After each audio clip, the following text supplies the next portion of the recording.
আমরা যখন নবী সাল্লাল্লাহু আলাইহি ইসলামকে সালাম দেই, দুরূদ পাঠ করি, বিষ্ণু সাল্লাল্লাহু আলাইহি ইসলাম কবর থেকে ওই সালামের উত্তর দেন। আল্লাহ তাআলা ওনার রূহটাকে ফিরিয়ে দেন, উত্তর দেন। সাহাবারা বললেন, ইয়া রাসূলুল্লাহ, কিভাবে আপনি উত্তর দেন? আপনার দেহ মাটি খেয়ে ফেলবে না? রাসূল সাল্লাল্লাহু আলাইহি ওয়াসাল্লাম বললেন, ইন্নাল্লাহ তাবারাকা ওয়া তাআলা হাররামা আলাল আরদি আজসাদাল আম্বিয়া। আল্লাহ তাআলা নবীদের দেহকে নষ্ট করা মাটির জন্য হারাম করে দিয়েছেন। কোনো মাটি কোনো নবীর দেহকে টাচ করতে পারে না, নষ্ট করতে পারে না। নবীরা কবরে জীবিত, সেখানে সালাত আদায় করে, তাদেরকে স্পেশাল রিজিক দেওয়া হয়। এটাকেই বলা হয় হায়াতুন নবী। তিনি বারজাকি জগতে জীবিত, উনি উনার কবরে এখনো জীবিত অবস্থায় আছেন, হায়াতুন নবী। তবে আমরা এখন যেরকম জীবিত এরকম নয়, বারজাকি জগতের জীবিত। তিনি ইন্তেকাল করেছেন, মৃত্যুবরণ করেছেন, নিঃসন্দেহে তিনি বারজাকি জগতে চলে গিয়েছেন, কিন্তু সেই জগতে তিনি জীবিত। এবং বিষ্ণু সাল্লাল্লাহু আলাইহি ওয়াসাল্লাম বলেন, আজান শোনার পরে কেউ যদি এই দোয়াটা পড়ে, আল্লাহুম্মা রাব্বা হাযিহি দাওয়াতিত তাম্মা ওয়াস সালাতিল কাইমা আতি মুহাম্মাদানিল ওয়াসিলাতা ওয়াল ফাদিলা ওয়া বা'আথহু মাকামান মাহমুদা আল্লাযী ওয়া'আদতা।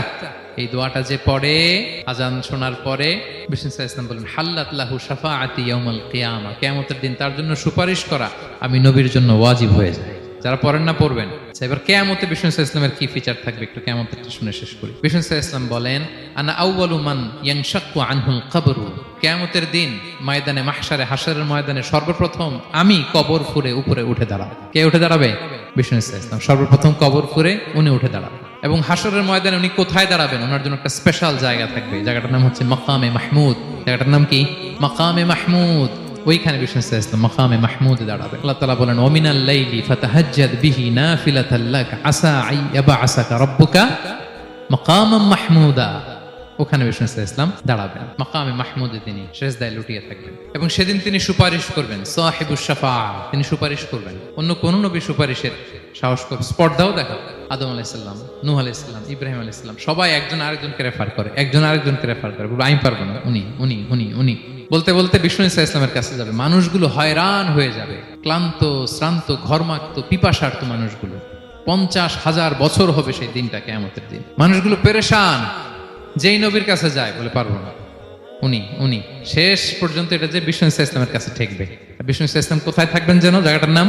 জায়গাটার নাম মাকামে মাহমুদে সেজদা অবস্থায় থাকবেন, সেজদা অবস্থায় থাকবেন। সব নবীরা বলবে, নাফসি নাফসি, আল্লাহ তুমি আমারে বাঁচাও, আল্লাহ আমারে বাঁচাও, আল্লাহ আমারে বাঁচাও। কিন্তু বিষ্ণু সাল্লাল্লাহু আলাইহি ওয়াসাল্লাম সেই মাকামে মাহমুদের সেজদায় লুটিয়ে কাঁদতে থাকবেন আর বলবেন, উম্মতি উম্মতি উম্মতি, হে আল্লাহ আমার গুনাহগার উম্মতকে বাঁচাও, আল্লাহ আমার গুনাহগার উম্মতকে তুমি বাঁচাও। কাঁদতে থাকবেন বিষ্ণু সাল্লাল্লাহু আলাইহি ওয়াসাল্লাম ওই জায়গায়। তখন আল্লাহ তাআলা বলবেন, ইয়া মুহাম্মদ ইরফা রাসাক, হে মুহাম্মদ মাথা তোলো, কুল তুসমা, আজকে তুমি যা বলবে তাই শোনা হবে, সাল তু'তা, যা চাবে তাই দেয়া হবে, ওয়াশফা তুশাফা, যার জন্য সুপারিশ করা হবে, যার জন্য সুপারিশ তুমি করবে তার জন্য সুপারিশ কবুল করা হবে। বিষ্ণু সাল্লাল্লাহু আলাইহি ওয়াসাল্লাম তখন সুপারিশ